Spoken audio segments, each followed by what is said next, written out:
Happy New Year, Aquarius. This is your January 2016 horoscope with me, Lada from astrolada.com, for anyone who has their ascendant, sun, or even moon in Aquarius. So how does the new beginning start for us, Aquarius? My ascendant is there, so I include myself in this prediction. Well, there is a big focus in the private hidden houses for us Aquarians, houses behind the scenes, the 12th house. There is the sun there is Mercury, and Jupiter and the North Node are in the 8th house, which is again a private house of feelings. So usually we might become a little bit more emotional.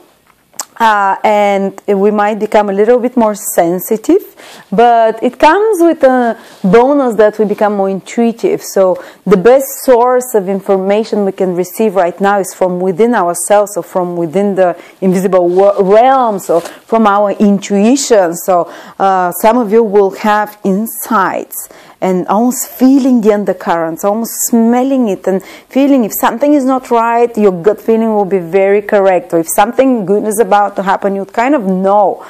And Jupiter is conjunct the North Node. And Jupiter is naturally the planet of having an awareness of the invisible worlds, of wisdom and knowing. And it's in the 8th house of the astral, of the hidden.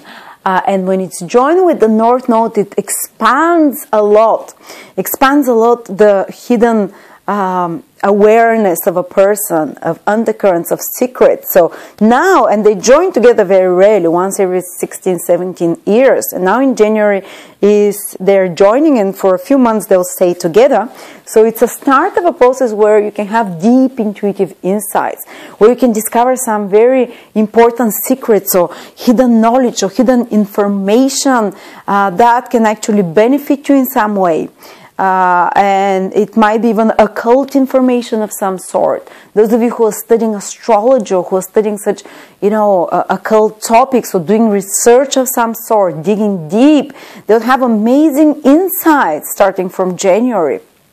Those of you who are working on understanding themselves psychologically, understanding the recesses of their soul, and what makes them tick or what makes others tick, they'll have amazing insights as well.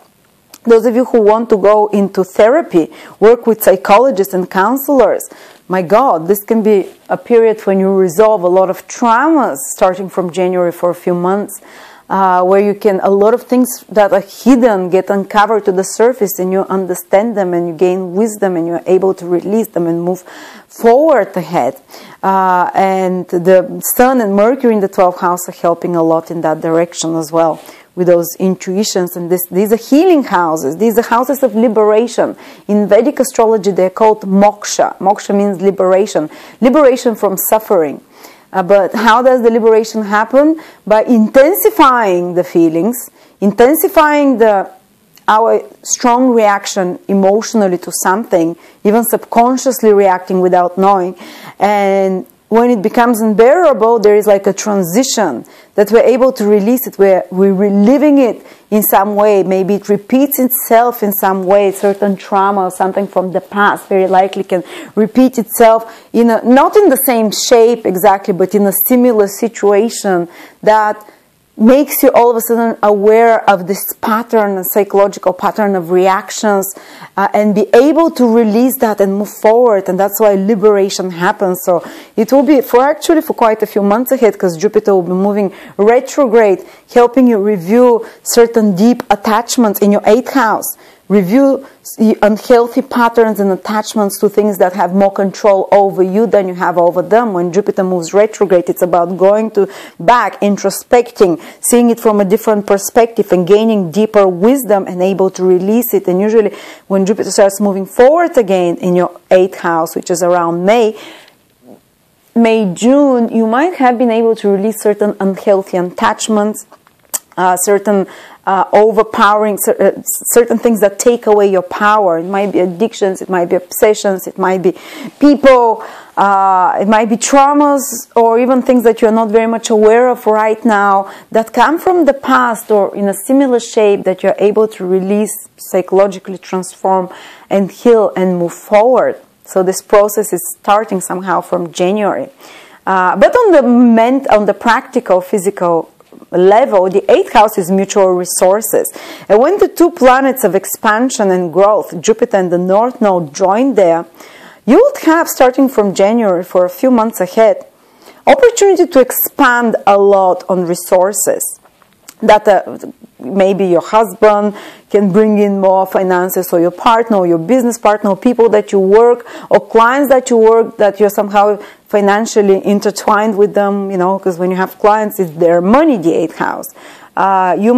You'll be able to, some ideas that you've had, to start working on them, because Jupiter is moving backwards. So some ideas that you had possibly for expanding mutual resources, so income and finances that you're working with other people, or bank loans in any way. If you've had some such ideas, or taxes you might have to work on in January, Aquarius, revising, going back, because Jupiter is moving backwards, so revising all such 8th house things, taxes, inheritances, mutual finances, money, and for a few months Jupiter will be moving backwards, so some ideas that you've already had, or you thought about, or some opportunities that can come back again for you to take them and to implement them, so you can have more access to others' resources, and you can expand and grow through others' resources. So combining your forces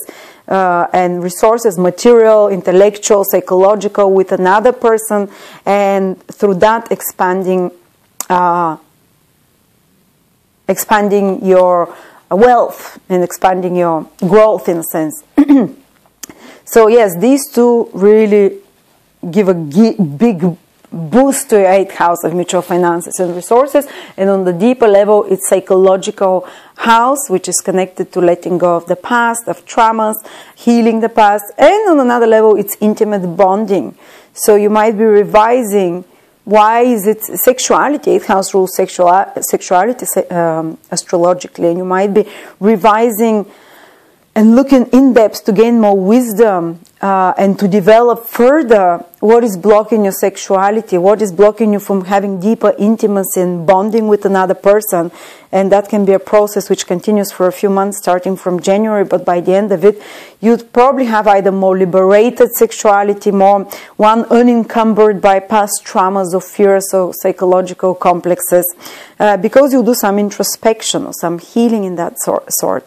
And often this can improve the quality of your relationships, and maybe having more one-to-one deeper bonding with a partner. But anyway, let's move. What else is happening?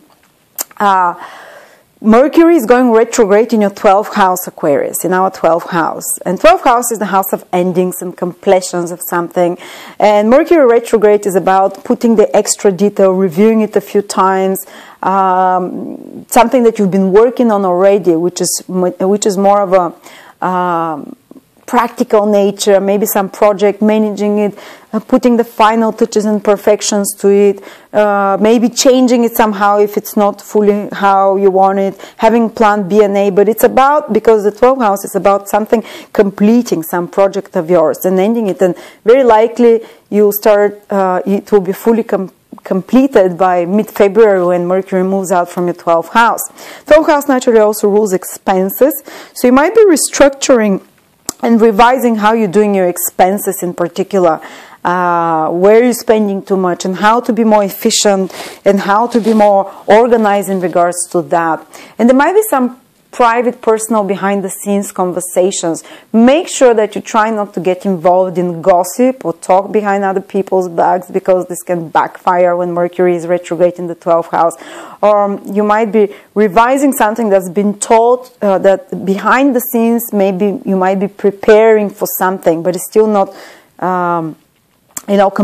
preparing before you announce it to the public when Mercury goes into your first house, but it's more like preparatory or completionary stages. Okay, so what else is happening, Aquarius? Venus will be in your 11th house, very quick influence, happens every year. It's not going to change your world around, but whatever Venus is, we get a sense of more joy, a sense of more pleasure, and it's in your social house for us Aquarius. So this can mean that while we are working on those emotional and more private things of the 8th and the 12th house, we might find a way to relax by going to social do's, by being more socially active, by connecting with friends, spending a few good hours with those like-minded, attending some group seminars, anything which is in group, a big people, Venus benefits it, and friendships as well. Okay, let's see what else. Mars, Aquarius, is going into our 10th house and will stay there for almost 8 months. It's a very rare thing. It will happen again in 17 years or longer that Mars goes retrograde in our 10th house of career. And whatever Mars is, it's not going to go retrograde from January, but the process starts from January, actually more intensely from February, March, April, May, June. Wow, I'm going to talk more in depth about it in the next video for February. I'm going to walk you what is going to happen actually in regards to our career, because we'll be asked to put lots of energy there. We'll be asked to put to make some breakthrough there. We'll be asked to personal efforts and to be more like soldier-like, but we'll be very initiative, and I'll talk and sort out certain problems, because Mars is planet of crisis, so some crisis situation that we have to apply ourselves, but the results can be fantastic. Anyway, thank you very much, Aquarius. This is what is happening for us in January 2016. Happy New Year again, and subscribe to my YouTube channel, and you can always call me at astrolada.com and speak to me, or on Skype, or to one of my psychics or astrologers that have 20-30 years experience and are online for you 24/7. Thank you.